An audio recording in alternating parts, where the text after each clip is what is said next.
Donc le façonnage de la tasse à 3 branches.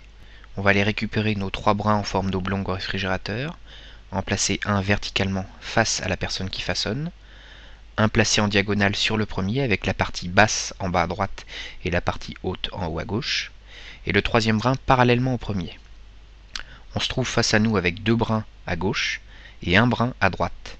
On va prendre le brin qui se trouve le plus à gauche, le soulever et le placer au milieu des 2 autres. Et on se retrouve avec la situation 2 brins à droite, un brin à gauche. Donc on va soulever toujours celui qui se trouve à l'extérieur et les placer au milieu des 2 autres. Donc en fait c'est un geste répétitif, gauche-droite, gauche-droite. On va ensuite souder les 3 morceaux de notre tresse. Donc ensuite 2 écoles, on va soit retourner la brioche, soit alors la travailler telle quelle, ce qui évite les manipulations. Donc moi je préfère cette méthode, avec 2 brins à droite, un brin à gauche. On va toujours prendre le brin qui se trouve le plus à droite de l'endroit où il y en a 2, et au lieu de le placer au milieu des 2 autres en le pensant par au-dessus, on va passer par en dessous celui du milieu, toujours en le faisant glisser. Donc on soulève celui du milieu et on le place au milieu des 2 autres. Et on répète ce geste une fois à gauche, une fois à droite, une fois à gauche, une fois à droite, en restant bien concentré afin d'éviter de faire 2 fois le même geste du même côté.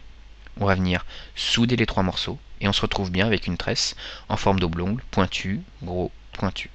Et on va venir la placer sur notre plaque. Donc là, le placement des produits sur la plaque noire de cuisson est particulier puisque les apprentis vont diviser leur plaque de cuisson par 2. Donc voilà, donc un trait va être effectué et chacun aura son côté de plaque. Ce ne sera pas le cas le jour de l'examen, ce sera 3 plaques par produit et par apprenti.